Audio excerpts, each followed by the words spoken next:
الحمد للہ الصلاۃ والسلام علی رسول اللہ صلی اللہ تعالی علیہ وسلم۔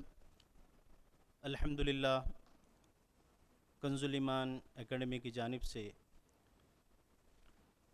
جو پروگرام منعقد کیا گیا تھا الحمد للہ اس کا آغاز ہے۔ جیسا کہ آپ جانتے ہیں قرات، اس کے بعد حمد، اس کے بعد نعت، اس کے بعد پروگرام ہے۔ الحمد للہ کنز الایمان کے جو ذمہ داران ہیں ان کے جانب سے اور تمام کنز الایمان کے جتنے اسٹوڈنٹس ہیں اس کے ٹیچرز ہیں، سب کے جانب سے آپ سب کا خیر مقدم کرتے ہیں۔ اللہ عز و جل سے دعا ہے اللہ عز و جل کنز الایمان کے اس پروگرام کو مکمل طور پہ بنگلور کے ہر کونے کونے میں میسج پہنچے اور گھر گھر میں الحمدللہ سنیت کا نور ہو۔ شروع کرتے ہیں۔ ان اللہ و ملائکتہ یصلون علی النبی یا ایھا الذین آمنوا صلوا علیہ وسلموا تسلیما۔ اللہم صل علی سیدنا محمد عدد ما فی علم اللہ صلاۃ دائمۃ بدوام ملک اللہ صلاۃ وسلام علیک یا سیدی یا رسول اللہ صلی اللہ علیہ وسلم۔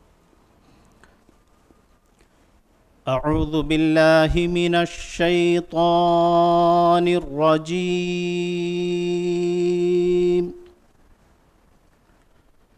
بسم اللہ الرحمن الرحیم۔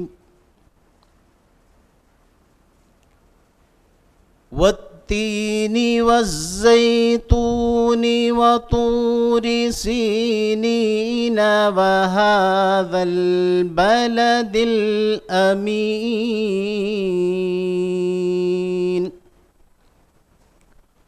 لقد خلقنا الانسان في احسن تقويم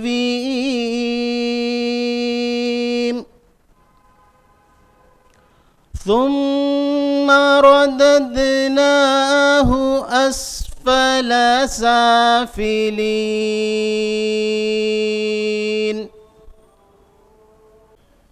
إلا الذين آمنوا وعملوا الصالحات فلهم أجر غير ممنون۔ فما يكذبك بعد بالدين أليس الله بأحكم الحاکمین۔ قصید بردہ کے چند اشعار پیش خدمت ہیں۔ مولاي صل وسلم دائما أبدا على حبيبك خير الخلق كلهم۔ الحمد لله منشئ الخلق من عدم، ثم الصلاة على المختار في القدم۔ مولاي صل وسلم دائما أبدا على حبيبك خير الخلق كلهم۔ يا أكرم الخلق ما لي من ألوذ به سواك عند حلول الحادث العميم۔ مولاي صل وسلم دائما أبدا على حبيبك خير الخلق كلهم۔ محمد سيد الكونين والثقلين والفريقين من عرب ومن عجم۔ هو الحبيب الذي ترجى شفاعته لكل هول من الأهوال مقتحم. ثم الرضا عن أبي بكر وعن عمر وعن علي وعن عثمان ذي الكرم سعد سعيد زبير طلحة وأبي عبيدة وابن عوف عاشر الكرم. يا ربي بالمصطفى بلغ مقاصدنا، يا ربي بالمصطفى بلغ مقاصدنا، واغفر لنا ما مضى يا واسع الكرم. مولاي صل وسلم دائما أبدا على حبيبك خير الخلق كلهم. اللهم صل وسلم بارك عليه. موسم ہو کوئی بھی مگر رہتی وہاں بہار ہے.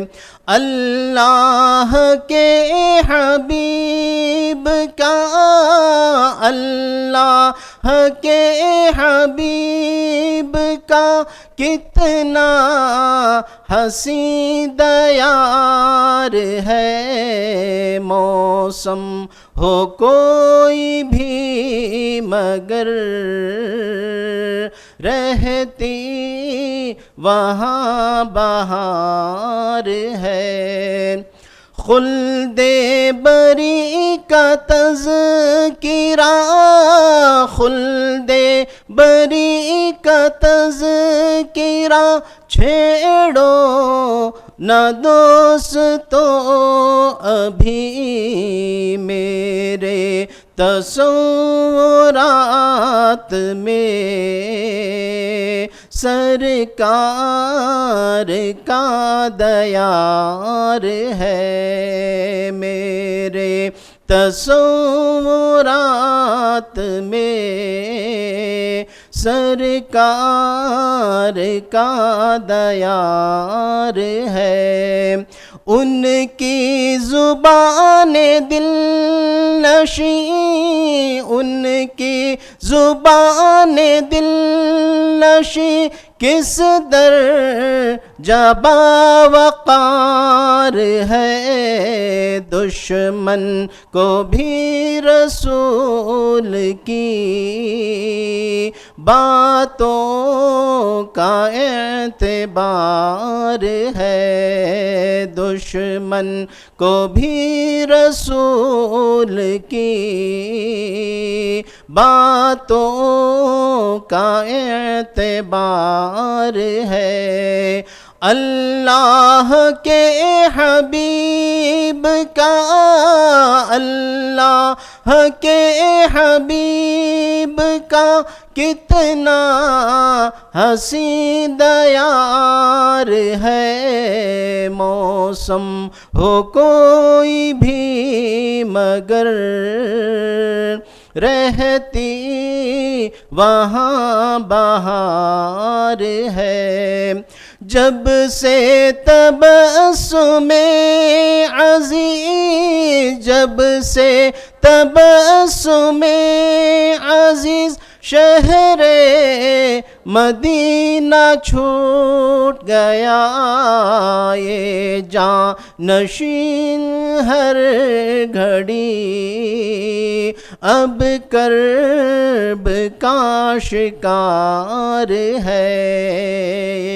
جاں نشین ہر گھڑی اب کرب کا شکار ہے. اللہ کے حبیب کا، اللہ کے حبیب کا کتنا حسین دیار ہے، موسم ہو کوئی بھی مگر رہتی وہاں بہار ہے۔ السلام علیکم ورحمۃ اللہ۔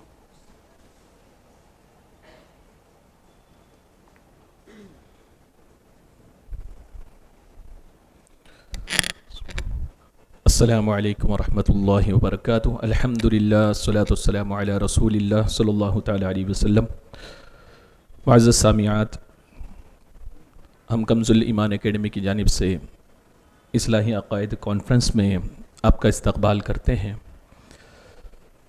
مختصراً یہ ہے کہ ہم نے اس کانفرنس کا نام اصلاح عقائد رکھا، تو آپ جانتے ہیں کہ دنیا میں دین کے نام پر عمومی طور پر آپ نے دیکھا ہوگا اعمال کی بنیاد پر سب اپنے طرف اٹریکٹ کرتے ہوئے نظر آتے ہیں، لیکن وہ اس بات سے غافل ہیں کہ اصل مدار جو ہے وہ عقیدے پر ہے۔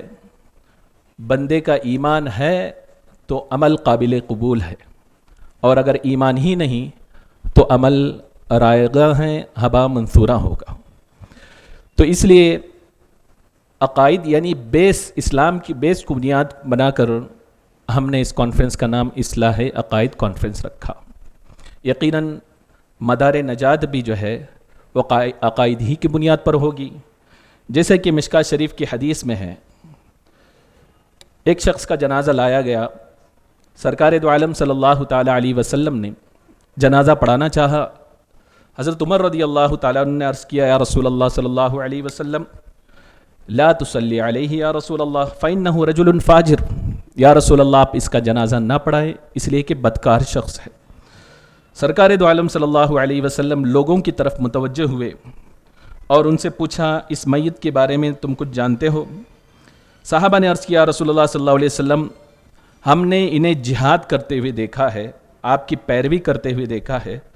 تو سرکار دو عالم صلی اللہ علیہ وسلم نے نماز جنازہ پڑھائی، پھر اس کے بعد آپ نے اس میت کی طرف مخاطب ہو کر ارشاد فرمایا، اصحابک یظنون انک من اہل النار وانا اشہد انک من اہل الجنہ۔ سرکار فرماتے ہیں اس میت سے کہ تیرے ساتھی کا گمان یہ ہے کہ یہ لوگ یہ گمان کرتے ہیں کہ تو دوزخی ہے، لیکن سن وَأَنَا أَشْهَدُ أَنَّكَ مِنْ أَهْلِ الْجَنَّةِ، میں اللہ کا رسول ہو کر گواہی دیتا ہوں کہ تو جنتی ہے۔ تو سرکار دو عالم صلی اللہ علیہ وسلم نے فرمایا، اس کے بعد حضرت عمر رضی اللہ تعالیٰ عنہ کی طرف مخاطب آپ نے فرمایا اور فرماتے ہیں کہ یا عمر إِنَّكَ لَا تُسْأَلُ عَنْ أَعْمَالِ النَّاسِ وَلَكِنْ تُسْأَلُ عَنِ الْفَطْرَةِ، اے عمر تم سے اعمال کے بارے میں سوال نہیں ہوگا بلکہ تم سے فطرت کے بارے میں تم سے سوال ہوگا۔ یہ فطرت کیا ہے؟ تو ملا علی قاری رحمۃ اللہ تعالیٰ علیہ فرماتے ہیں کہ الفطرہ بالاعتقاد، یعنی فطرت سے مراد اعتقاد ہے۔ تو بات کیا سمجھ میں آئی کہ حضرت عمر رضی اللہ تعالیٰ عنہ نے بیس بنایا کہ وہ اپنے حساب سے انہوں نے بتایا کہ یہ فاجر شخص ہے، بدکار ہے، یا رسول اللہ ان کی نماز جنازہ نہ پڑھائیں، لیکن سرکار نے ذہن دے دیا کہ اگر بندہ مومن ایمان کے ساتھ اس دنیا سے جاتا ہے تو یقیناً وہ جنتی ہے۔ تو بنیاد جو ہے، اعتبار جو ہے، وہ اعتقاد کا ہے، عقیدے کا ہے، لہذا ضرورت اس بات کی ہے کہ اس پر ہم زیادہ توجہ دیں، کنسنٹریٹ کریں کہ کہیں ایسی چیز تو ہمارے اندر آئی نہیں جس کی وجہ سے ہمارا عقیدہ بگڑا ہے۔ تو یہی وجہ ہے کہ کنز الایمان اکیڈمی نے اصلاح عقائد کانفرنس کا اہتمام کر کے لوگوں کو یہ ذہن دینے کی کوشش کی کہ اپنے عقیدے کی اصلاح کی کوشش کریں، اور اسی لیے ہم ایک ایسے اسپیکر کو یہاں دعوت دیے ہیں، مدعو کیے ہیں کہ جسے دنیا مناظر اسلام حضرت علامہ مولانا حافظ احسان قادری کے نام سے جانتی ہے، اور آپ سبھی ان سے واقف ہیں، لہذا بلا تاخیر میں حضرت کو دعوت دوں گا مائک پر، حضرت تشریف لائیں اور اپنے مواعظ حسنہ کے ذریعے دو لوگوں کے دلوں کو محظوظ فرمائیں۔ حضرت مائک پر تشریف لائیں۔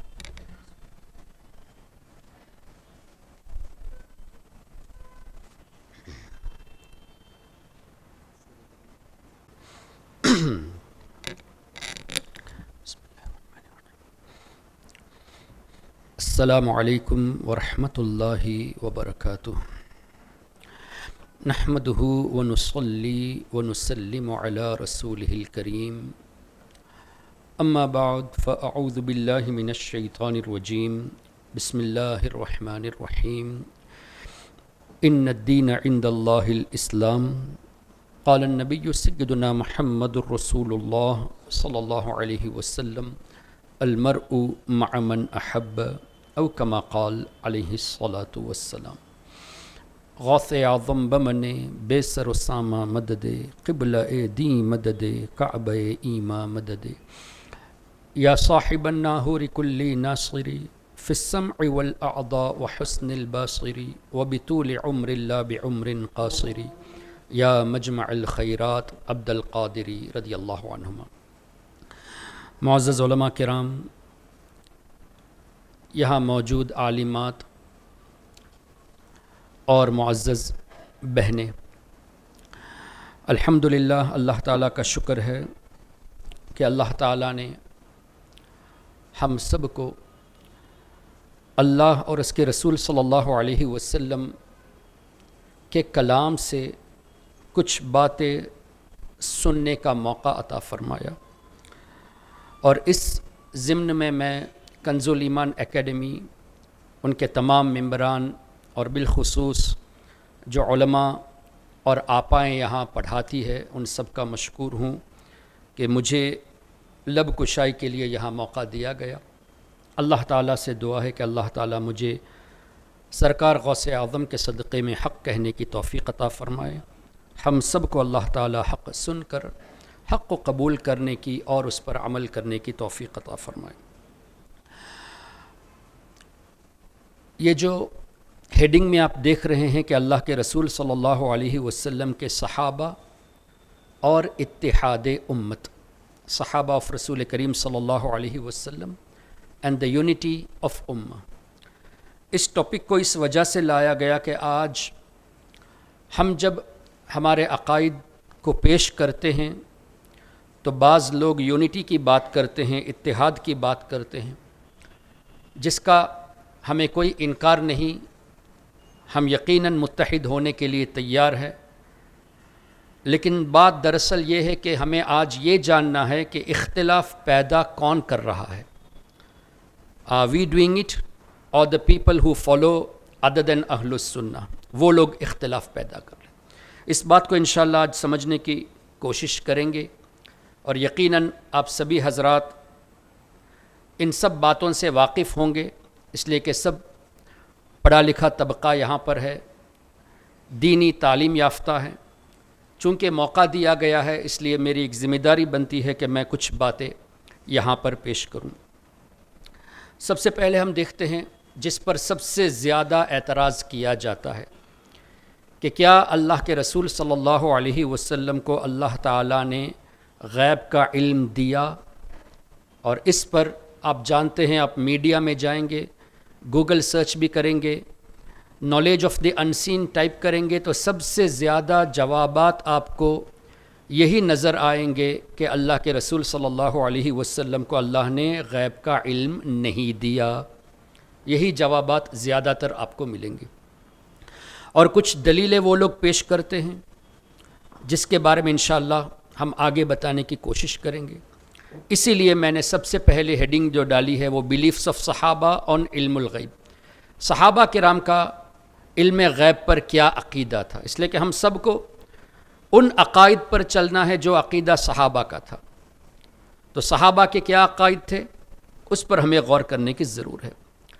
میں نے آپ کو فی الحال یہ اسکرین شاٹ آپ کے سامنے رکھا ہے، تفسیر ابن کثیر۔ اس کی وجہ یہ ہے کہ جس کو غیر مقلد وہ لوگ جو وہابزم کو نجدزم کو فالو کرتے ہیں وہ ابن تیمیہ کو بہت زیادہ مانتے ہیں، اور ابن تیمیہ کا شاگرد ہے حافظ ابن کثیر، اور حافظ ابن کثیر کی تفسیر ابن کثیر یہ لوگ بہت زیادہ پڑھتے بھی ہیں، اور ہمارے بزرگوں کی تفسیر آتی ہے تو وہ دور بھاگتے ہیں۔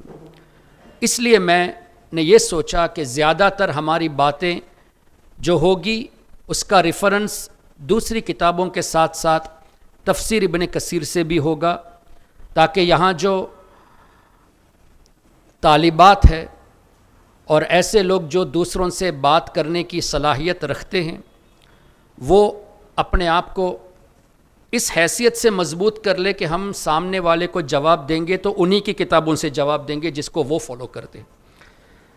اس لیے کہ اگر وہ اس بات کو رد کریں گے تو ان کے بزرگوں کا رد کرنا پڑے گا جو کبھی نہیں کریں گے، اس لیے مناسب یہ سمجھا کہ ان کی کتابوں کے ریفرنس آپ کے سامنے پیش کیے جائے۔ اللہ تبارک و تعالی نے قرآن کریم میں سورہ انفال میں ارشاد فرمایا انما المؤمنون الذین اذا ذکر اللہ وجلت قلوبہم واذا تلیت علیہم آیاتہ زادتہم ایمانا وعلی ربہم یتوکلون۔ اس کے بعد نیچے دیکھیں الذین یقیمون الصلاۃ ومما رزقناہم ینفقون، یہاں مومنوں کی شان بیان کی گئی ہے، اور آگے اللہ فرماتا ہے اولئک ھم المؤمنون حقا۔ تو یہاں مومنین کی اللہ تعالیٰ نے تعریف کی ہے، شان بیان کی ہے۔ اس سے یہ بھی پتہ چلا کہ نیک لوگوں کی تعریف کرنا یہ اللہ تبارک و تعالیٰ کی سنت ہے۔ تو ہم بھی جب اولیاء کرام کی تعریف کرتے ہیں تو ہم قرآن کے خلاف نہیں بلکہ قرآن کریم کے موافق ہے۔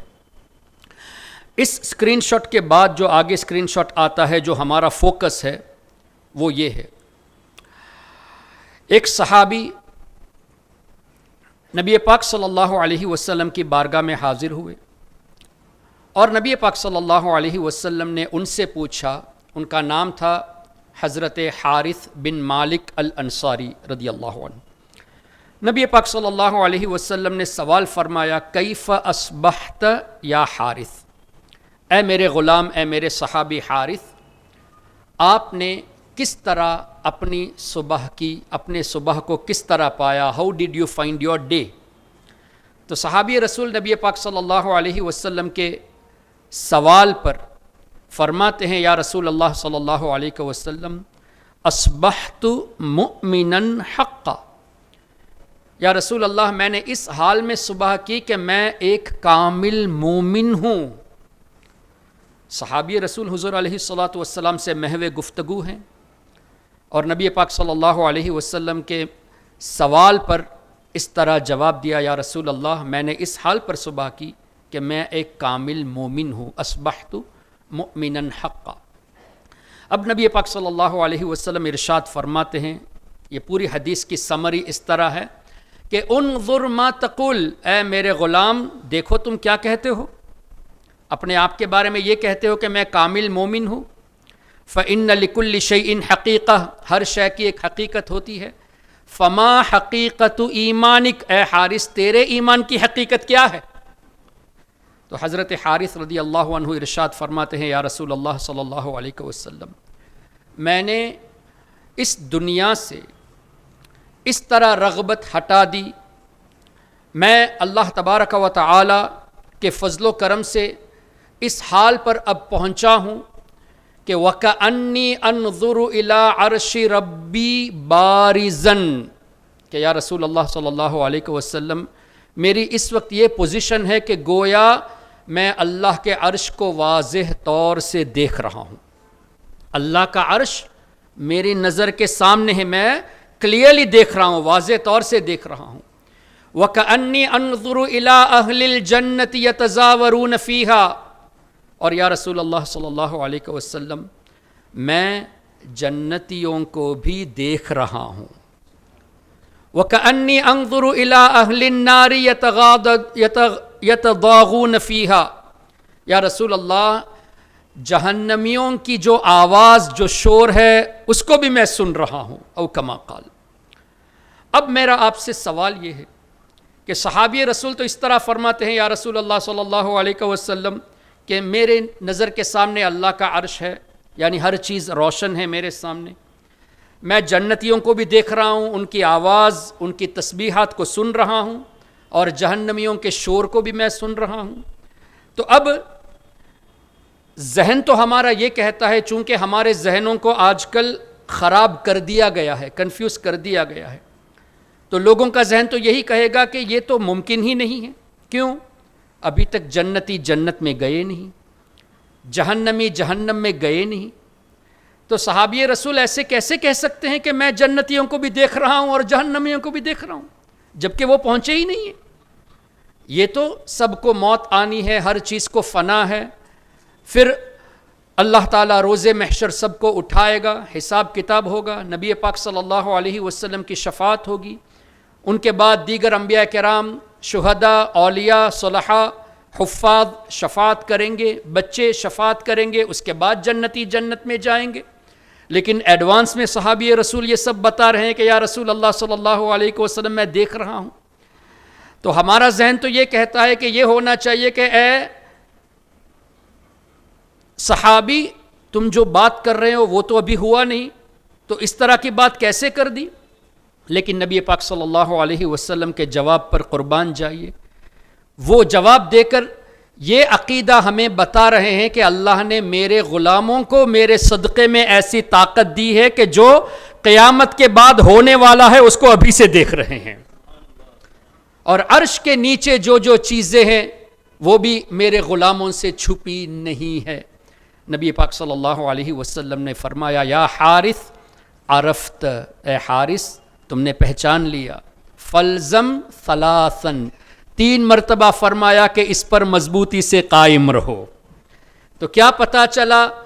کامل مومن کی شان یہ ہے، قرآن کریم کی اس آیت اولئک هم المؤمنون حقا کی تفسیر میں کامل مومن کی شان یہ ہے کہ اللہ انہیں اپنے فضل سے ایسا علم عطا فرماتا ہے کہ وہ رہتے دنیا میں لیکن عرش کو دیکھ رہے ہیں. وہ رہتے دنیا میں ہیں، قیامت کے بعد جو ہونے والا ہے اس کو ابھی سے محسوس کر رہے ہیں. اب ظاہر ہے یہ حدیث تو ایسی ہے کہ صحابی رسول کا علم غیب ثابت ہوتا ہے، حضور کے غلام کا علم غیب ثابت ہوتا ہے. اب اس حدیث کو کن کن بزرگوں نے نقل کیا؟ دیکھیں الجامع لمعمر بن راشد، یہ ایک کتاب کا حوالہ ہے، ہجری 154، اس کا مطلب 1300 سال کے قریب، 1300 سال پہلے کے یہ بزرگ ہے جنہوں نے اس حدیث کو اپنی کتاب میں روایت کیا. پھر الزہد لابن مبارک، یہ غالباً امام اعظم کے شاگرد ابن مبارک رضی اللہ تعالیٰ عنہ، ہجری 180، تقریباً 1250 سال پرانے بزرگ ہیں.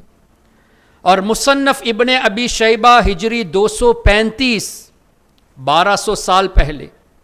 حلیت الاولیاء امام ابی نعیم ہجری 430، یہ بھی 1000 سال پرانے. شعب الایمان میں امام بیہقی نے، یہ بھی 1000 سال پرانے ہیں. اور تاریخ دمشق میں ابن کثیر 900 سال پرانے.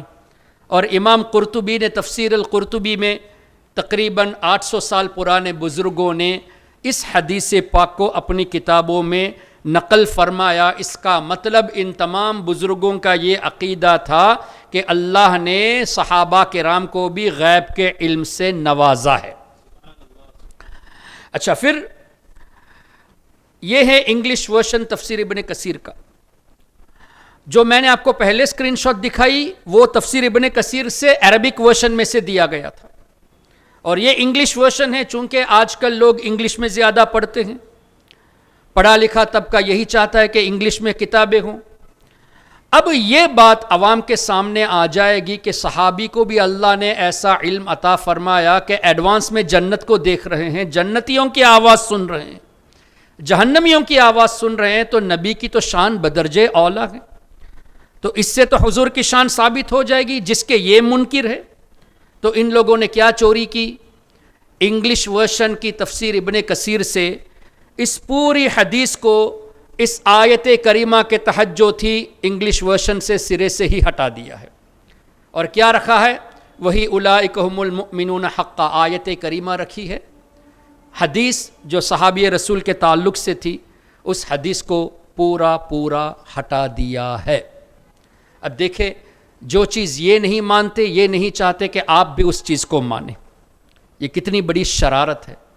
پھر کتابوں سے ان حدیثوں کو نکالنا جن سے صحابہ کی شان کا ظہور ہوتا ہے، اور اس کے ذریعے ہم سمجھ سکتے ہیں کہ جن کے صدقے میں صحابہ کی یہ شان ہے، تو اللہ کے حبیب صلی اللہ علیہ وسلم اور ان کے صدقے میں دیگر انبیاء کرام علیہم الصلاۃ والتسلیم کی کیا شان ہوگی۔ اس پر کئی آیات بھی ہم پیش کر سکتے ہیں، لیکن چونکہ کافی چیزیں دکھانی ہیں اس لیے گفتگو کو مزید آگے بڑھاتے ہیں۔ پوئٹری بائی حضرت سعد بن قارب رضی اللہ عنہ عن انسین، یہ ایک صحابی ہے جو شاعر بھی تھے، جیسے کہ حضرت حسان بن ثابت رضی اللہ عنہ نبی پاک صلی اللہ علیہ وسلم کی تعریف میں قصیدہ پڑھتے تھے، اور ساتھ ہی ساتھ نبی پاک صلی اللہ علیہ وسلم کے دشمنوں کو شاعری سے جواب بھی دیتے تھے۔ تو کیا پتہ چلا، اللہ کے حبیب صلی اللہ علیہ وسلم کی شان بیان کرنا بھی صحابی کی سنت، اور حضور کے گستاخوں کی برائی کرنا بھی صحابی کی سنت۔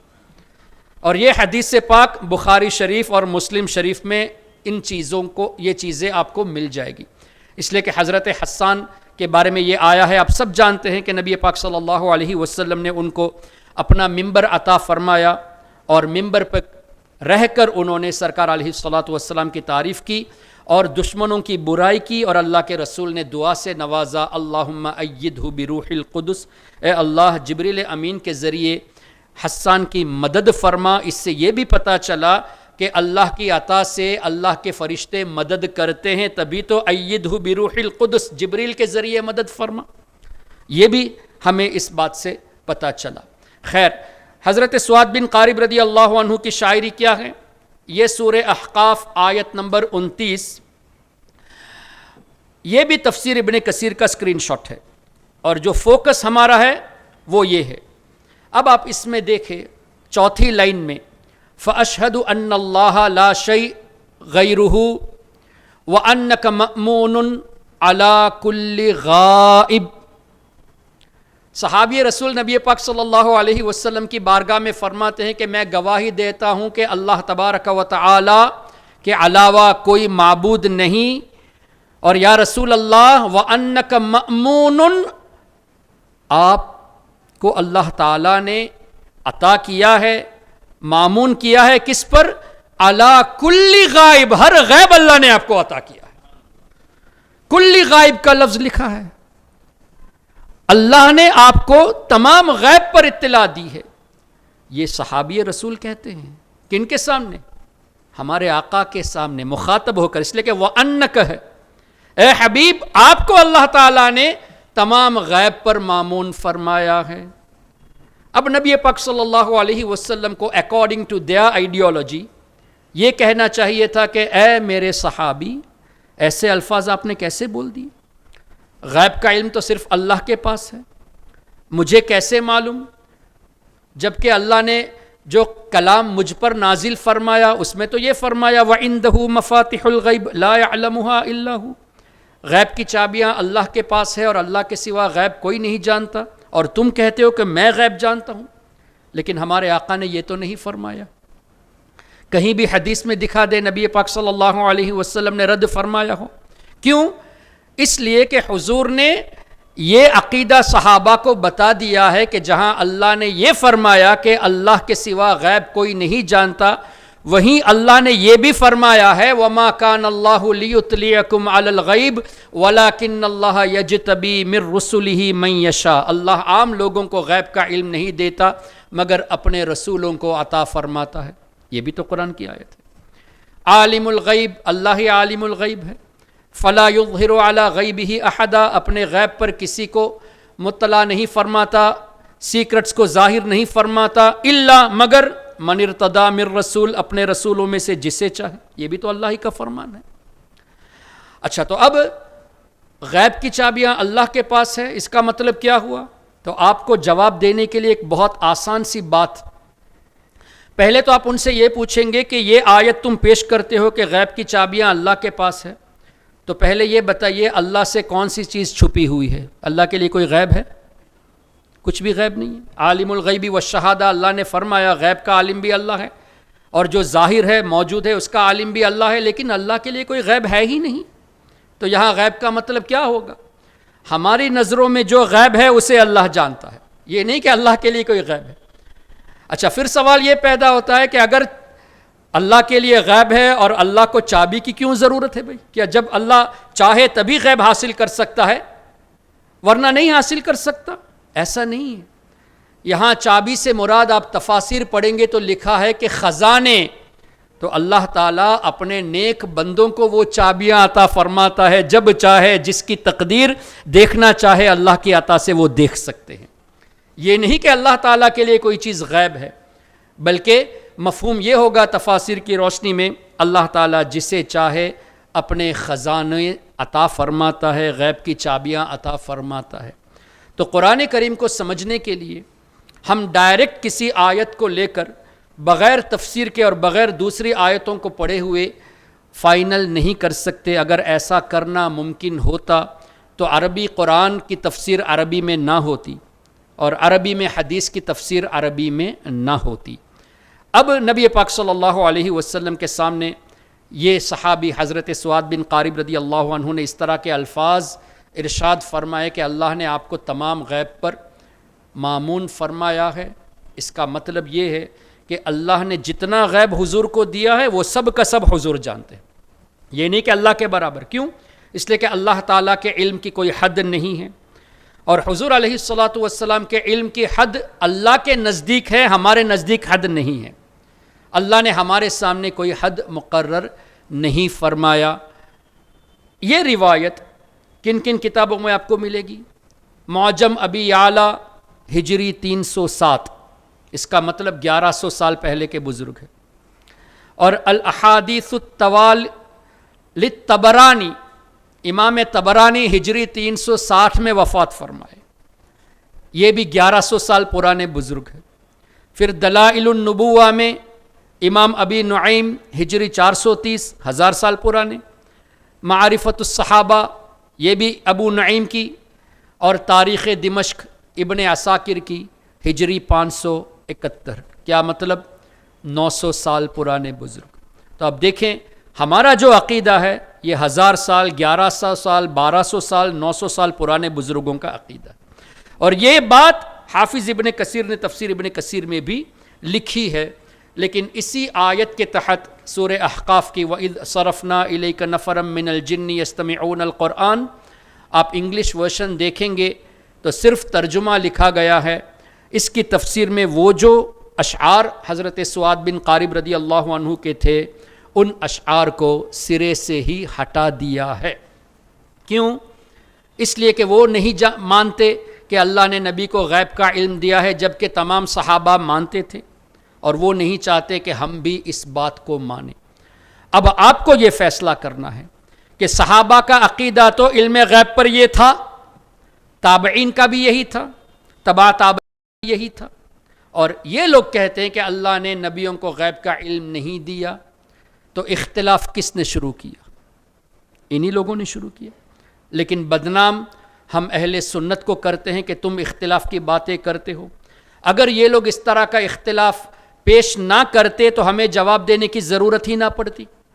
چونکہ آج کل اس طرح کی باتیں میڈیا کے ذریعے، تحریر کے ذریعے، مدارس کے ذریعے، تفسیر قرآن کی کلاس کے نام پر ایسے سلیکٹڈ آیتوں کو رکھ کر لوگوں کو گمراہ کیا جاتا ہے. خاص کر عورتوں میں تفاسیر کے نام پر یہ غیر مقلد، یہ نجدی فالوورز اس طرح کے کام کرتے ہیں. ہم سمجھتے ہیں کہ بھائی قرآن کی تفسیر پڑھنے ہم جا رہے ہیں، لیکن ہم یہ نہیں سمجھ پاتے، چونکہ عوام اس طرح شعور نہیں رکھتی کہ تفاسیر کو دیکھے، تو ہم لوگ کیا ان کی باتیں سن کر ہوتا کیا ہے کہ گمراہیت کی طرف ہماری عوام چلی جاتی ہے. اسی لیے ضروری ہے کہ علماء اہل سنت سے رابطے میں رہیں، ہماری سنی عالمات سے رابطے میں رہے، اور تفاسیر کی روشنی میں اپنے عقائد کو مضبوط کرے. علم غیب پر میں نے آپ کو اس وقت 2 مثال دی. امید ہے یہ آپ کے لیے فائدہ مند ہوگا، اور یہ بھی آپ کو بہت فائدہ دے گا کہ صرف ہم نے ایک مفسر کی بات نہیں پیش کی، ایک محدث کی بات نہیں پیش کی، بلکہ 1000 سال پرانے بزرگوں کی بات کو پیش کیا ہے، اور 700 سال پرانے حافظ ابن کثیر جس کو وہ لوگ فالو کرتے ہیں اس کی تفسیر سے پیش کیا ہے، تاکہ آپ آئندہ جواب دے سکے کہ پہلے اپنے امام ابن کثیر کو مشرک کہو اگر علم غیب پر عقیدہ رکھنا سرکار علیہ السلام کے لیے شرکیہ ہے، تو پہلے اس کو مشرک کہو پھر ہمارے بزرگوں کی بات کرو. اور وہ یقیناً ابن کثیر کو مشرک نہیں کہیں گے، زیادہ سے زیادہ یہی کہیں گے کہ ہم ان کی ہر بات کو نہیں مانتے. تو ہمارا سوال اگلا یہ ہوگا، کسی نے اگر شرک کیا، غلط عقیدہ پھیلایا، اور شرک ایسی بری چیز ہے کہ اللہ تعالیٰ نے فرمایا کہ شرک کو اللہ معاف نہیں فرماتا، اور تمہارے نزدیک حضور کے لیے علم غیب کو ثابت کرنا شرک ہے، اور ابن کثیر نے شرکیہ باتیں لکھی ہے، تو تم اگر اس کا رد نہیں کرتے تو اس کی کتابیں پڑھنے کا بھی تمہیں حق نہیں ہے. کیوں؟ ایک بدعتی سے دور رہنے کا حکم ہے، تو مشرک کی کتابوں کو کیوں پڑھتے ہو؟ اب یہ اس کو مانتے ہیں تبھی تو اس کی کتاب کو، اس کی تفسیر کو انگلش میں اور اردو میں ترجمہ کر کے رکھا ہے. یعنی یہ مشرک جان کر بھی چونکہ ابن تیمیہ کا شاگرد ہے اس لیے اس کی تائید میں لگے رہتے ہیں، اس کی تعریف کرتے ہیں. جب حقانیت سامنے آتی ہے تو بہانے بناتے ہیں، اور یہی بات ہمارے بزرگوں سے ثابت ہوتی ہے تو کہتے ہیں کہ نہیں نہیں یہ عقیدہ غلط ہے. تب قرآن کریم کی آیتیں یاد آ جاتی ہے. کہیں بھی قرآن کریم میں اللہ نے یہ ہرگز نہیں فرمایا کہ میں نے اپنے نبیوں کو غیب نہیں دیا، یہ کہیں بھی اللہ نے نہیں فرمایا. بس یہ لوگ اس طرح کی باتیں آیت کریمہ پیش کر کے اپنی طرف سے غلط تراجم کو سامنے رکھ کر لوگوں کو گمراہ کرتے ہیں. تو امید ہے کہ آپ لوگوں کے ذہن میں یہ بات آ گئی ہوگی، اور خاص کر جو طالبات یہاں بیٹھی ہے ان سے مجھے امید قوی ہے کہ ان ریفرنس کے ساتھ آپ آگے بات کو ضرور بڑھائیں گے. اب آپ کو میں 1-2 ویڈیو دکھاتا ہوں جس سے آپ کو اندازہ ہوگا کہ یہ جو میں کہہ رہا ہوں کہ یہ لوگ خلاف بولتے ہیں، یہ خالی ایسا نہیں بلکہ حقیقت میں یہ لوگ میڈیا کے ذریعے اس طرح کی باتیں بولتے ہیں. نہیں پیچھے. Man claims to be a so they used to think to themselves, this man claims to be a prophet, he's supposed to know, minimum he's supposed to know is these things that we've asked him. So in Sahih al-Bukhari there is a narration of Ibn Umar radiyallahu anhu. He says the Prophet sallallahu alaihi wasallam once said, mafatihul ghayb khams, the keys of the unseen, the main points of the unseen are 5. La ya'lamuhunna illa Allah. None knows them besides Allah. Allah has kept the knowledge of the following 5 items with himself. He has not shared it with anyone. He has not shared it with anyone. He has not shared it. Allah has not shared this with anyone. ایک یہ بات ہو گئی. اب دوسری. بڑے بدعتی صاحب تھے ہمارے محلے میں، وہ کہتے تھے نبی صلی اللہ علیہ وسلم کو ما کانا و ما یکونو کا علم حاصل ہے، ہر چیز کے بارے میں، یعنی گویا اللہ کے علم اور نبی کا علم کیا ہو گیا؟ برابر ہو گیا، اللہ نے دے دیا ہے آپ. اس کو دوبارہ سن. تو ایک بڑے بدعتی صاحب تھے ہمارے محلے میں، وہ کہتے تھے نبی صلی اللہ علیہ وسلم کو ما کانا و ما یکونو کا علم حاصل ہے، ہر چیز کے بارے میں، یعنی گویا اللہ کے علم اور نبی کا علم کیا ہو گیا؟ برابر ہو گیا، اللہ نے دے دیا ہے آپ کو سب چیزوں کا علم. بسم اللہ الرحمن الرحیم. جی اب 2 کلپ آپ نے سنی تھی یہاں پر. ایک میں یہ کہہ رہا ہے مفتی اسماعیل منک جو آج کل بہت مشہور ہے انگلش میں، اور لوگ اس کی تقریریں اس لیے سنتے ہیں کہ جنرل ٹاپک میں زیادہ باتیں کرتا ہے، لیکن ہم لوگ یہ نہیں دیکھتے کہ یہ جنرل ٹاپک کے نام پر ہمارے عقائد کو کس طرح کھینچ لیتا ہے. اس لیے میں نے آپ کو وہ کلپ سنائی. حدیث پاک ہے کہ نبی پاک صلی اللہ علیہ وسلم نے ارشاد فرمایا کہ علوم 5 یہ اللہ تعالیٰ کے پاس ہے، اور یہ قرآن میں بھی ہے. ان اللہ عنده علم الساعہ وینزل الغیث ویعلم ما فی الارحام. لیکن آخر میں جو یہ کہا نا کہ اللہ has not shared this with anyone, اللہ نے کسی کو اس کا اظہار نہیں فرمایا، یہ اپنی طرف سے ہے، یہ حدیث میں نہیں ہے. لیکن باتیں اس طرح پیش کی کہ سننے والا اس کی بات کو سن کر یہی سمجھے گا کہ جب حدیث میں ہے تو بات ختم، حضور کو غیب کا علم نہیں دیا گیا، 5 علوم 5 کا علم نہیں دیا گیا. لیکن یہ نہیں دیکھیں گے کہ آخری جو جملہ کہا کہ اللہ نے کسی کے ساتھ شیئر نہیں کیا، یہ اس کا اپنا جملہ ہے. یہ کون سمجھ سکے گا؟ جس کو واقفیت ہوگی قرآن کریم، احادیث طیبہ اور تفاسیر کی۔ اب کیا ہے دیکھیے، اللہ تبارک و تعالیٰ نے ضرور ارشاد فرمایا کہ 5 چیزوں کا علم اللہ کے پاس ہے، جیسے کون کب مرے گا، کل کون کیا کرنے والا ہے، ماں کے رحم میں کیا ہے، بارش کب ہوگی، قیامت کب آئے گی۔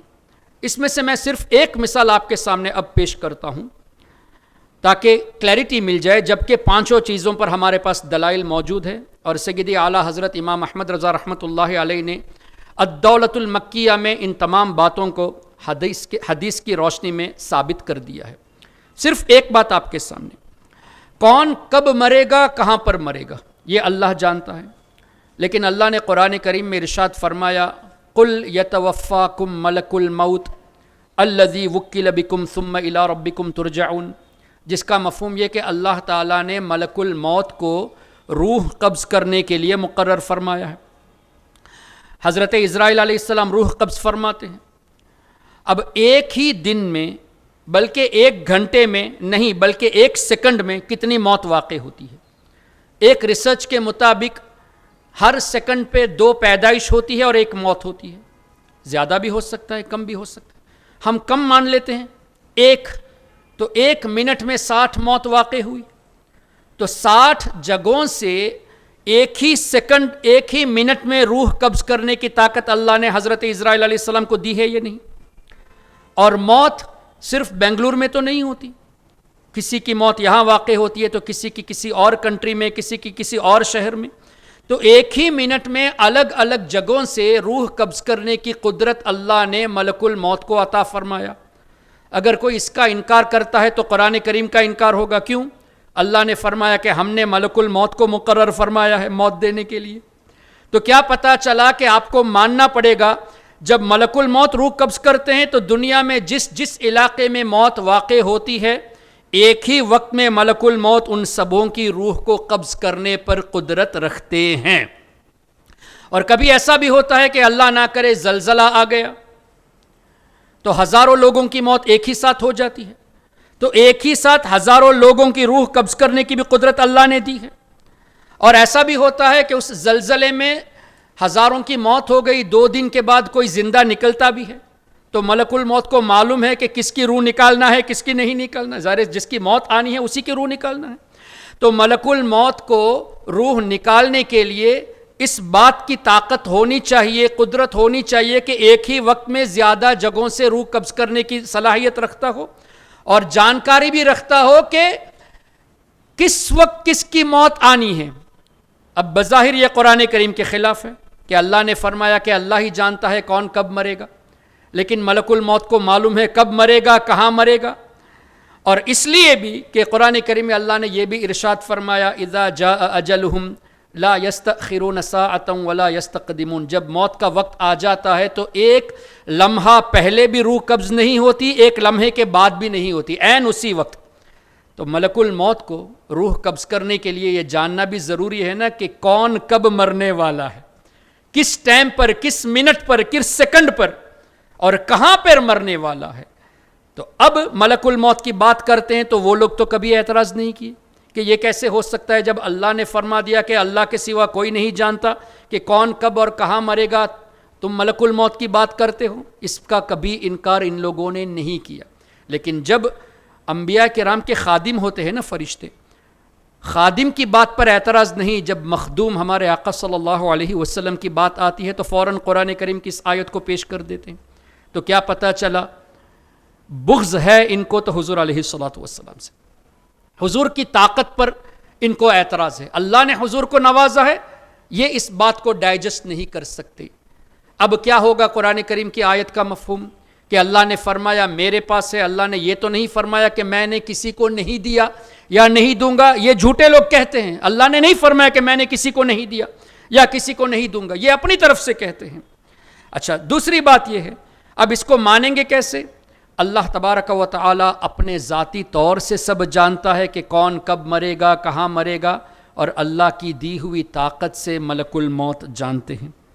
جب ملک الموت جانتے ہیں تو اللہ کے نبی بدرجہ اولا جانتے ہیں۔ اس کو ایک اور آیت کریمہ کی روشنی میں آپ کے سامنے پیش کیا جائے گا۔ اس لیے کہ اس کے بعد طارق مسعود کی جو کلپ آپ نے سنی کہ ایک بدعتی کا یہ کہنا تھا کہ حضور کو اللہ نے ما کان وما یکون کا علم دیا ہے، یعنی جو کچھ ہو چکا، جو ہونے والا ہے۔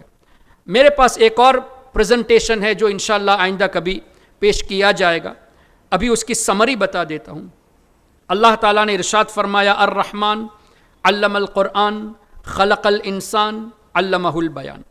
علمہ البیان کی تفسیر آپ بڑی بڑی تفاسیر اٹھا لیجئے، اسی طرح وعلمک ما لم تکن تعلم سورہ نساء آیت نمبر 113، اللہ نے فرمایا اے حبیب جو کچھ آپ نہیں جانتے تھے ہم نے آپ کو سکھا دیا۔ ان دو آیتوں کی تفسیر آپ اٹھا لیجئے، تفسیر طبری لے لیجئے، تفسیر بیضاوی لے لیجئے، قرطبی لے لیجئے، نصفی لے لیجئے، تمام میجر تفاسیر کو اٹھا لیجئے، آپ کو بڑے پیارے جملے ملیں گے۔ ایک تو یہ ہے کہ اللہ تعالیٰ نے حضور علیہ الصلاۃ والسلام کو علم الاولین والآخرین، اولین کا علم بھی عطا فرمایا، آخرین کا علم بھی عطا فرمایا۔ جتنے لوگ گزر چکے ان سب کا علم بھی اللہ نے حضور کو دیا، اور قیامت تک جتنے لوگ آنے والے ہیں سب کا علم اللہ نے حضور علیہ الصلاۃ والسلام کو دیا۔ اور تفسیر میں یہ بھی آیا ہے کہ ما کان وما سیکون الی یوم القیامہ، اللہ نے حضور کو وہ تمام چیزیں بتا دی جو ہو چکا، اور قیامت تک جو کچھ ہونے والا ہے وہ سب کا سب اللہ نے حضور علیہ الصلاۃ والسلام کو بتا دیا۔ یہ بھی تفسیر میں ہے۔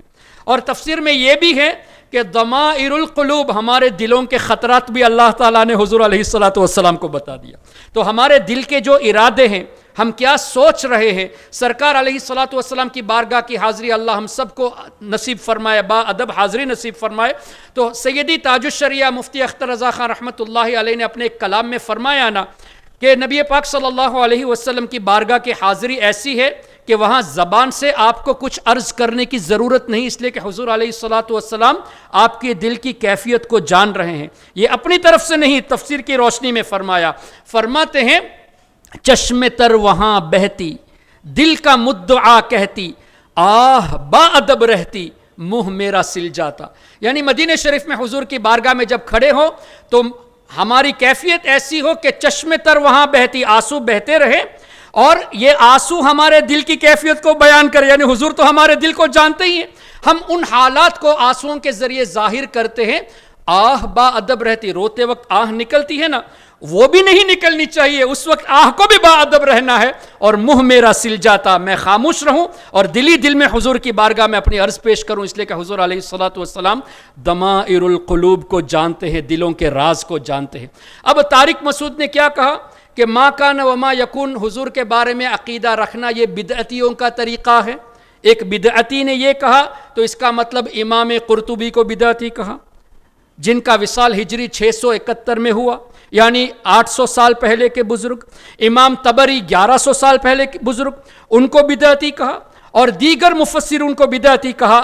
یہی صرف حق پر ہے، باقی صحابہ سے لے کر تابعین، تبع تابعین، سب کے سب بدعتی، صرف یہی حق پر ہے۔ اب آپ کو فیصلہ کرنا ہے۔ ہم کو کہتے کہ تم اختلافی باتیں کرتے ہو، لیکن اختلاف شروع کس نے کیا؟ اگر یہ ایسی باتیں نہ کرتے تو اختلاف نہ ہوتا، لیکن چونکہ ہمارے آقا نے فرما دیا کہ میری امت میں 73 فرقے ہوں گے، 72 جہنم میں جائیں گے، تو حضور کا فرمان تو پتھر کی لکیر ہے، وہ تو ہونا ہی ہے۔ ہمیں ہمارے ایمان کو بچانے کے لیے صرف اور صرف سنی علماء سے رابطے میں رہنا ہے۔ کتنی ہی میٹھے طریقے سے وہ لوگ باتیں کرے، کتنی ہی جنرل ٹاپکس پہ باتیں کرے، اگر اس کا بیک گراؤنڈ صحیح نہیں ہے تو ہم کو ان کی اچھی باتوں کو نہیں دیکھنا، بلکہ بیک گراؤنڈ کو دیکھ کر ان سے دور رہنا ہے، تاکہ ہمارے ایمان کی حفاظت ہو۔ یہ میں نے اس لیے کہا کہ ایک بزرگ مثال دیا کرتے ہیں کہ پانی اگر کوئی آپ کو ایک ایسے بوٹل میں دے، نہیں جیسے بسلری آپ کے یہاں مشہور ہے، منرل واٹر، اگر کوئی شخص آپ کو منرل واٹر ایک گندے بوٹل میں دے، صاف کیا ہوا پانی ایک ایسے بوٹل میں دے جس میں نجاست ہو، تو کیا آپ اس پانی کو استعمال کریں گے؟ ہرگز نہیں۔ کیوں؟ جس کے ذریعے وہ پانی آ رہا ہے اس میں نجاست ہے، تو آپ پانی کو نہ دیکھیں، پانی تو صاف ہے، لیکن جس کے ذریعے پانی آ رہا ہے، جس بوٹل یا جس کپ کے ذریعے، اس میں نجاست ہے۔ تو یہ لوگ بھی ایسے ہی ہے، اچھی باتیں جو کرتے ہیں لیکن آتی کہاں سے ہیں؟ ان کے دل کی گندگی سے وہ آتی ہے، جس کی وجہ سے ہم اگر سن لیں گے تو ہمارا دل ان کی طرف مائل ہو جائے گا اور ان کی دوسری باتیں بھی ہمارے ذہنوں میں بیٹھ جائے گی۔ اس لیے بزرگان دین نے، بلکہ حضور علیہ الصلاۃ والسلام نے خود ارشاد فرمایا کہ ایسے لوگوں سے دور رہا جائے حتیٰ کہ ان کے ساتھ بیٹھا بھی نہ جائے، ان کو سلام بھی نہ کیا جائے، وہ بیمار ہو تو عیادت بھی نہ کی جائے، وہ مر جائے تو جنازہ بھی نہ پڑھی جائے۔ جو نبی رحمت بن کر تشریف لائے، رحمت والے آقا ہی فرماتے ہیں کہ میرے دشمنوں سے دور رہا جائے، ہم یہ کہے کہ نہیں ہم سب سے متحد رہیں گے تو یہ کون سی حدیث پہ عمل کرنا ہوا؟ تو اس لیے ہمیں ان چیزوں پر غور کرنے کی بہت ضرورت ہے۔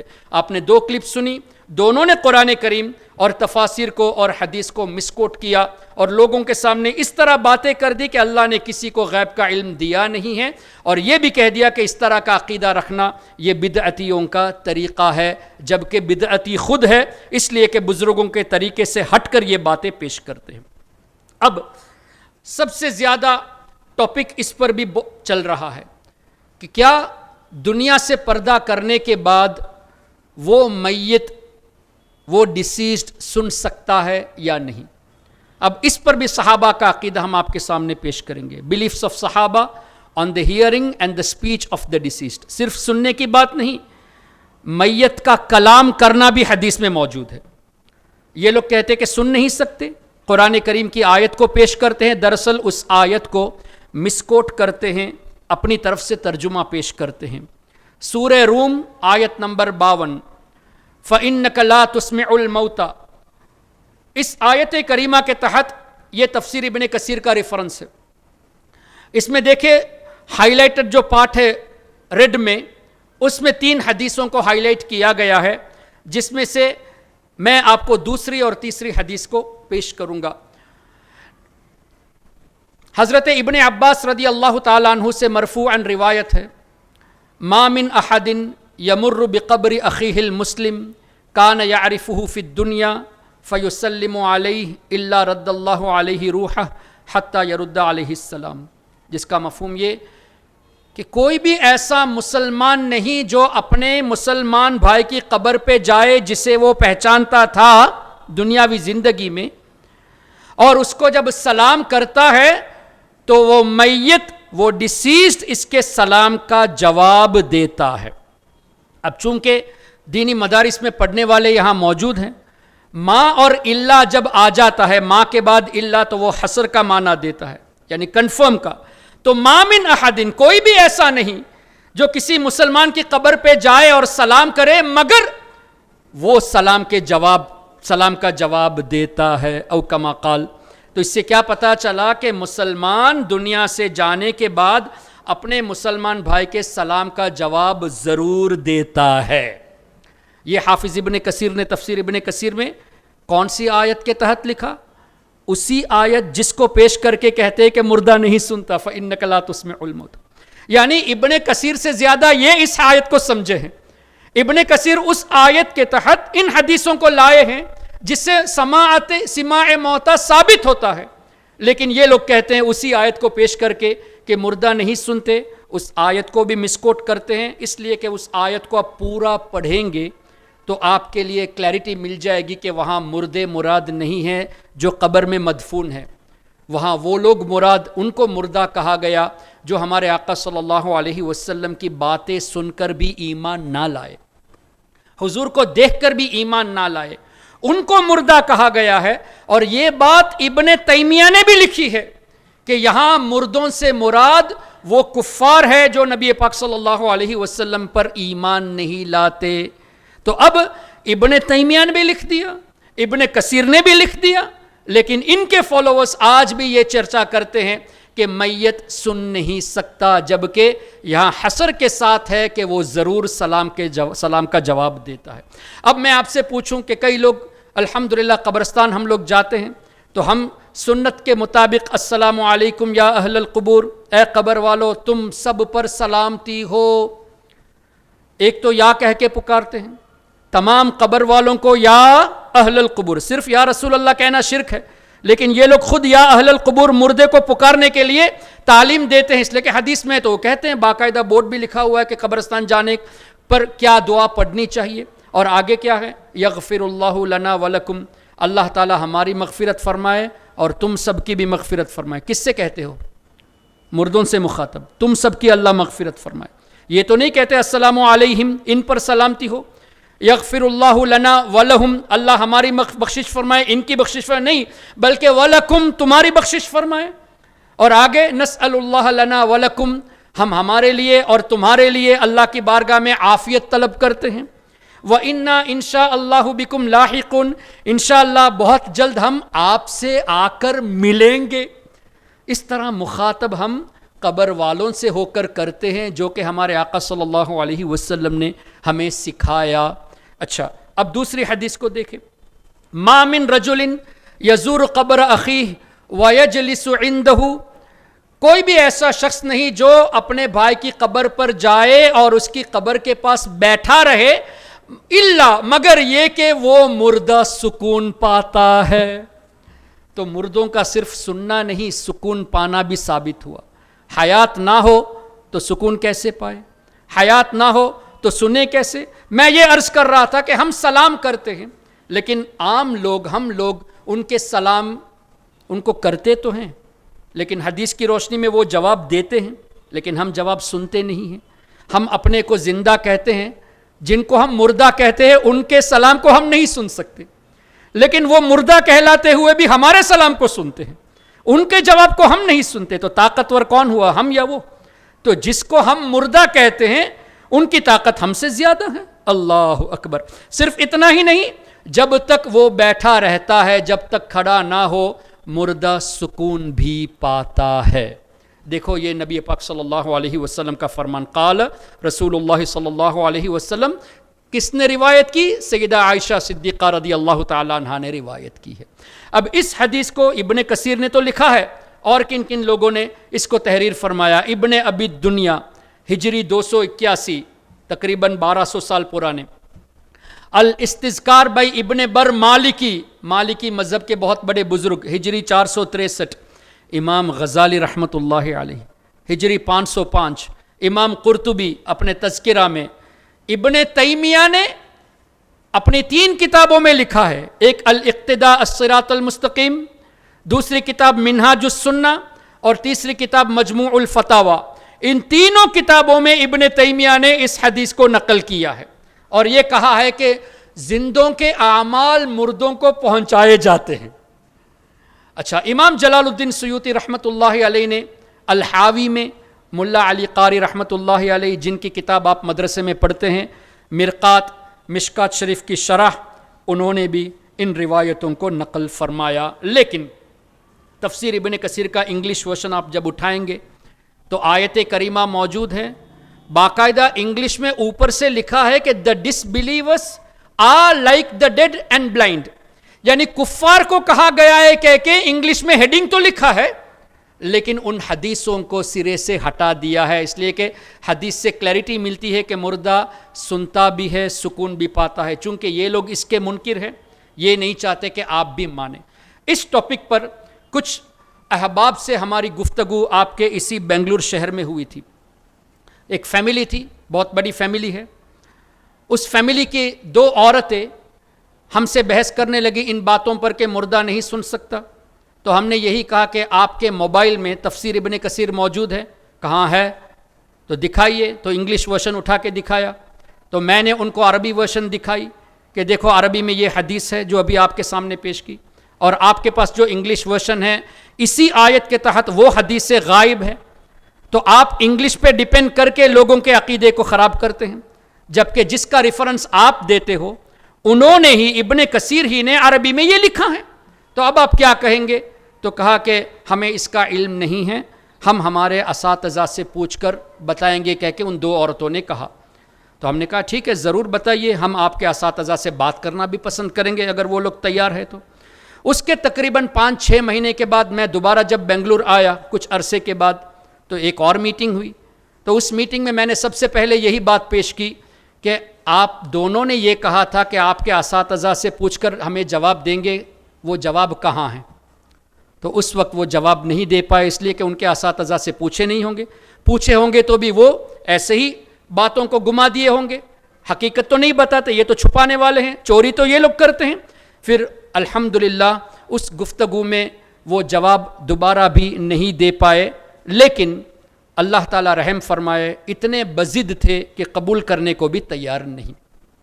تو جو ان کی طرف چلا جاتا ہے نا، ان کے ذہنوں کو ایسے خراب کر دیتے ہیں کہ وہ حق کو دیکھ کر بھی قبول نہیں کرتے، آمادہ نہیں ہوتے۔ آپ لوگوں کے اوپر ایک ذمہ داری آپ لوگ اپنے اوپر یہ بنا لیجئے کہ آپ جو علم حاصل کرتی ہیں، جیسے ماشاءاللہ دینی مدارس کی طالبات ہے اور کنز الایمان اکیڈمی کی جو طالبات ہے، الحمدللہ آپاؤں کے ذریعے، اساتذہ کے ذریعے بہت اچھے طریقے سے پڑھتی ہے۔ تو صرف پڑھنا نہیں بلکہ اخلاص کے ساتھ اس ارادے سے پڑھے کہ ایسے عقائد ہمارے ذہنوں میں فکس ہو جائے اور جو لوگ اس کے منکر ہے اس کو ہم بٹھا کر سمجھا سکے، اس لیے کہ عورتیں جو یہ کام کرے گی اس سے فرق بہت پڑے گا۔ عورتیں پورے گھر کو سنبھال سکتی ہے، تو آپ لوگوں کو اس پر توجہ دینے کی ضرورت ہے۔ اب دیکھتے ہیں سورہ توبہ آیت نمبر 105۔ اللہ نے ارشاد فرمایا وَقُلِ اعْمَلُوا فَسَيَرَى اللَّهُ عَمَلَكُمْ وَرَسُولُهُ وَالْمُؤْمِنُونَ، جس کا مفہوم یہ کہ اے حبیب صلی اللہ علیہ وسلم آپ فرما دیجئے اے لوگو عمل کرو، وَقُلْ اعْمَلُوا فَسَيَرَى اللَّهُ عَمَلَكُمْ، اللہ تمہارے اعمال دیکھ رہا ہے، وَرَسُولُهُ اللہ کے رسول بھی تمہارے اعمال دیکھ رہے ہیں، وَالْمُؤْمِنُونَ اللہ کے نیک بندے بھی دیکھ رہے ہیں۔ اب قرآن کریم کو ڈائریکٹ ترجمے سے اگر یہ مانتے ہیں، جیسے تفسیر سے دور ہے، جیسے میں نے آپ کے سامنے پیش کیا، اب ان سے سوال کرے کہ اس آیت کے بارے میں کیا کہو گے؟ سورہ توبہ آیت نمبر 105 بظاہر ترجمہ کیا ہے کہ اللہ تمہارے اعمال دیکھے گا، دیکھتا ہے، وَرَسُولُهُ اللہ کے رسول بھی دیکھتے ہیں، وَالْمُؤْمِنُونَ مومنین بھی دیکھتے ہیں۔ تو اب کیا یہ کہو گے کہ اللہ رسول اور مومنین دیکھنے میں برابر ہو گئے؟ یہ تو نہیں کہیں گے، لیکن ڈائریکٹ ترجمہ تو یہی بتا رہا ہے۔ تو اب یہاں تفسیر کی ضرورت پڑے گی کہ اللہ تعالیٰ اپنے ذاتی طور سے دیکھ رہا ہے، اللہ کو کسی نے نہیں دیا علم، اللہ کے رسول اللہ کی عطا سے دیکھتے ہیں، اور اللہ کے رسول کے صدقے میں اللہ نے اپنے اولیاء کو جتنا چاہا اتنا علم دیا۔ یہ ہم بتاتے ہیں، کیوں؟ ہم اللہ کے برابر کسی کو نہیں ٹھہراتے، ہم ذاتی اور عطائی کا فرق جانتے ہیں۔ خیر یہ ایک بڑی گفتگو ہے، چونکہ وقت کی قلت ہے، آئندہ کبھی اس پر تفصیل سے گفتگو کی جانے کی کوشش کی جائے گی۔ اب اس آیت کے تحت آپ دیکھیں حدیث پاک، یہ تفسیر ابن کثیر سے ہے۔ قال رسول اللہ صلی اللہ علیہ وسلم ان اعمالکم تعرض علی نیچے والے دیکھیں، دونوں برابر ہے، قریب قریب، ان اعمالکم تعرض علی اقاربکم وعشائرکم من الاموات، بے شک تمہارے رشتہ دار جو دنیا سے پردہ کر چکے ہیں ان پر تمہارے اعمال پیش کیے جاتے ہیں۔ ان اعمالکم بے شک تمہارے اعمال تعرض پیش کیے جاتے ہیں، کس پر؟ علی اقاربکم وعشائرکم من الاموات، تمہارے رشتہ دار جو دنیا سے پردہ کر چکے ہیں ان کے سامنے پیش کیے جاتے ہیں۔ تو وہ کیا کرتے ہیں؟ فَإِن كَانَ خَيْرًا، اگر وہ نیک اعمال ہوتے ہیں تو وہ خوش ہو جاتے ہیں، وَإِن كَانَ غَيْرَ ذَلِكَ، اگر برے اعمال ہوتے ہیں تو وہ کہتے ہیں، اس پر غور کیجئے جو آخری لائن ہے، وہ دعا کرتے ہیں۔ کون؟ دنیا سے پردہ کیے ہوئے ہمارے رشتہ دار دعا کرتے ہیں۔ کون سی دعا؟ اللہم لا تمتہم حتی تہدیہم کما ہدیتنا، اے اللہ میری ان اولادوں کو، میرے ان رشتہ داروں کو اس وقت تک موت نہ دینا جب تک تو انہیں ہدایت نہ دے جیسے تو نے ہمیں ہدایت عطا فرمائی۔ اب یہاں میت کا سننا صرف نہیں ہے، دعا کرنا بھی ثابت ہے۔ اور کون فرما رہے ہیں؟ قال النبی صلی اللہ علیہ وسلم، اللہ کے رسول فرماتے ہیں کہ تمہارے اعمال پیش کیے جاتے ہیں، نیک اعمال دیکھ کر وہ خوش ہوتے ہیں اور گناہ کو دیکھ کر تمہارے لیے دعا کرتے ہیں۔ اب مجھے بتائیے دعا کون سی ہے؟ ہدایت والی دعا ہے، ایمان والی دعا ہے۔ اور آخری جملہ دیکھے، کما ہدیتنا، یا اللہ جیسے ہمیں ہدایت عطا فرمائی اسی طرح تو انہیں بھی ہدایت عطا فرما، جب تک ہدایت نہ دے انہیں موت نہ دینا۔ اب جو لوگ یہ کہتے ہیں کہ مردہ سن نہیں سکتا، دعائیں نہیں دے سکتا، اس کا مطلب وہ نہیں مانتے ان کے والدین ہدایت پر تھے۔ ہدایت تو ہدایت یافتہ دعا کرتا ہے نا، کما ہدیتنا۔ تو وہ اگر اس بات کو نہیں مانتے تو اس کا مطلب وہ اپنے بزرگوں کو، اپنے دادا دادی نانا نانی رشتہ داروں کو مومن نہیں مانتے، ہدایت پر نہیں مانتے. الحمدللہ ہمارے رشتہ دار دنیا سے ایمان کی حالت میں گئے تو ہمارے لیے دعا کرتے ہیں، اور ان کا دعا ایمان کی سیفٹی کے لیے ہے. تو ایمان سے بڑھ کر کوئی چیز ہے؟ تو جب ہمارے لیے وہ ایمان کی دعا کرتے ہیں تو ایک لاجیکلی ایک چیز کو ہم سمجھتے ہیں.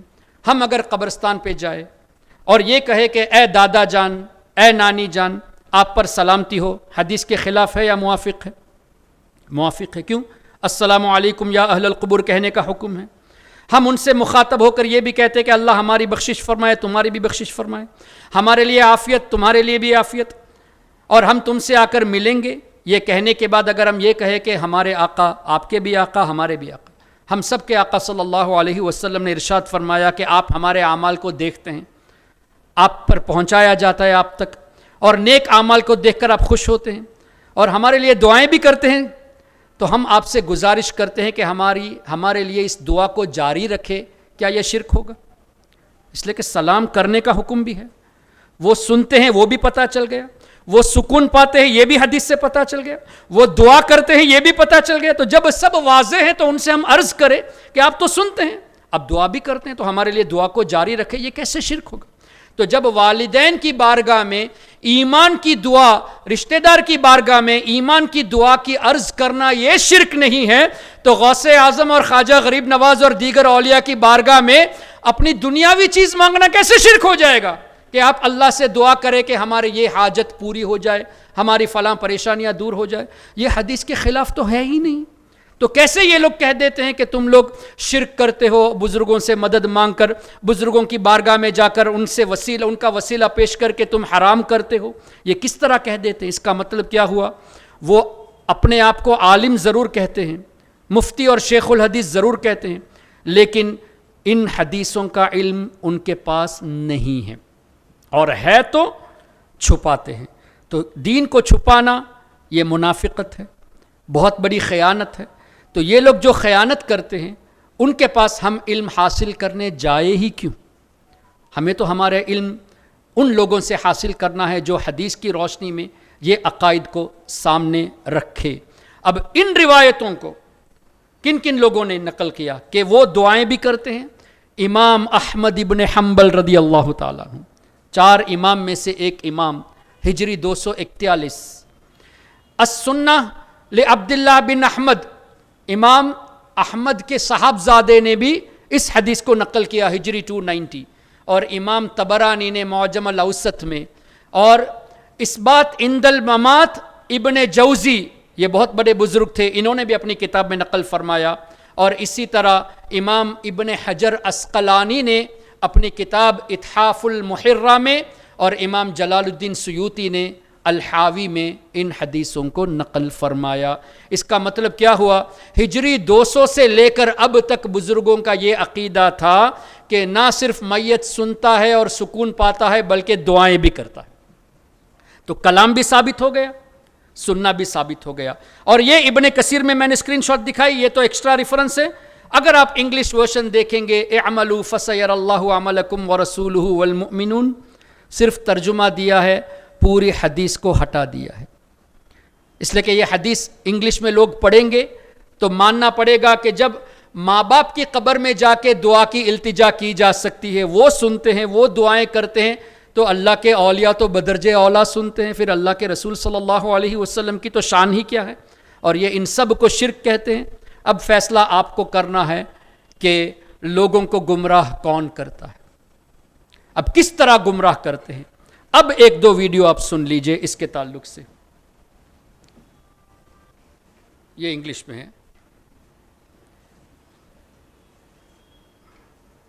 Functions, the worldly functions of these organs is complete and over. Now it's connected to Allah, a different form and a different way. Allah allows them to hear certain things and does not allow them to hear certain things. So, like the footstep, if Allah subhanahu wa ta'ala has said clearly that, okay, the footsteps are heard, we believe the footsteps are heard. If there are any other sounds, whether they are heard or not, Allah knows best. According to us, the footsteps are heard because the hadith says that, and we stop there. We stop.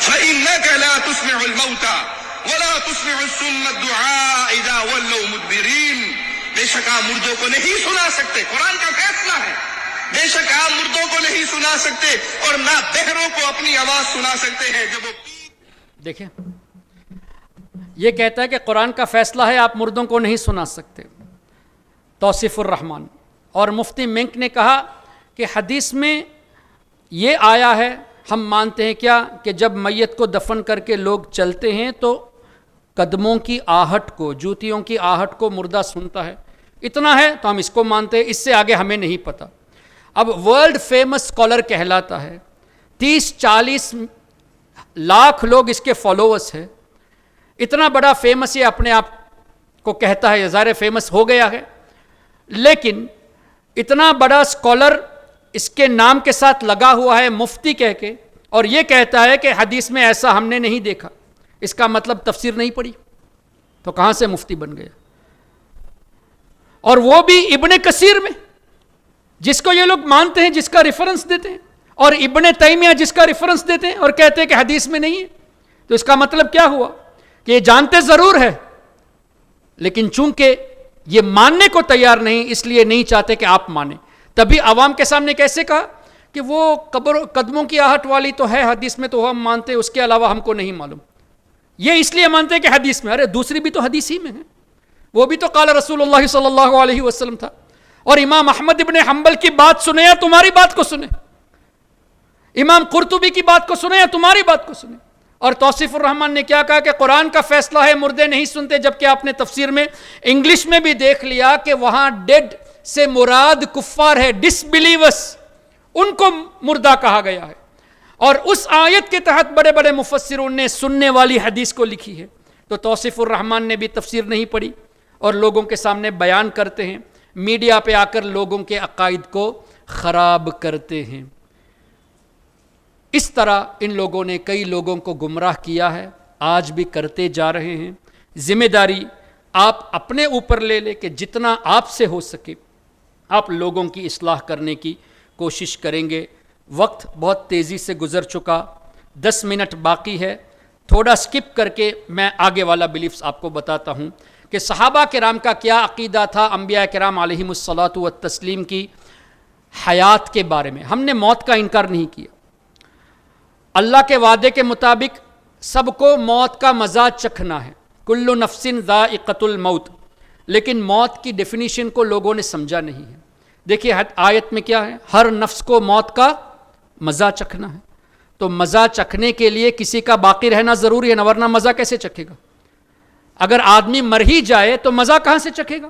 تو ہر نفس کو، ہر روح کو موت کا مزہ چکھنا، اس کا مطلب روح باقی ہے تبھی تو مزہ چکھے گی. تو موت کا مطلب اب کیا ہوا؟ Separation of the soul from the body, جسم سے روح کا الگ ہونا. یہ ڈیفینیشن یہ یا تو سمجھتے نہیں یا سمجھتے ہیں لوگوں کو بتاتے نہیں، بلکہ موت کا معنی ایسے کر دیا کہ بالکل بات ختم ہی ہو گئی. اب دیکھیں آپ حدیث کی روشنی میں سورہ بنی اسرائیل، سبحان الذی اسری بعبدہ لیلا من المسجد الحرام الی المسجد الاقصی، اس آیت کے تحت حافظ ابن کثیر نے کچھ حدیثیں نقل کی ہے، جس میں آپ لاسٹ پارٹ دیکھیں کہ نبی پاک صلی اللہ علیہ وسلم نے ارشاد فرمایا فجمع لی الانبیاء علیہم السلام، تمام انبیاء کرام کو میرے لیے جمع کیا گیا. او کما قال، اب واقعہ کیا ہے آپ سب جانتے ہیں. نبی پاک صلی اللہ علیہ وسلم شب معراج جب مسجد اقصی تشریف لے گئے تو تمام انبیاء کرام حضور علیہ الصلاۃ والسلام کے پہنچنے سے پہلے مسجد اقصی میں موجود تھے. اور ان انبیاء میں حضرت عیسیٰ علیہ السلام جنہوں نے ابھی موت کا مزہ نہیں چکھا وہ بھی موجود تھے. حضرت موسیٰ، حضرت آدم، حضرت یونس، حضرت یوسف علیہم السلام، تمام انبیاء کرام جن لوگوں نے موت کا مزہ چکھ لیا وہ انبیاء بھی موجود تھے. اب پہنچے کب؟ ہمارے نبی کے جانے کے بعد یا جانے سے پہلے؟ پہلے پہنچ گئے.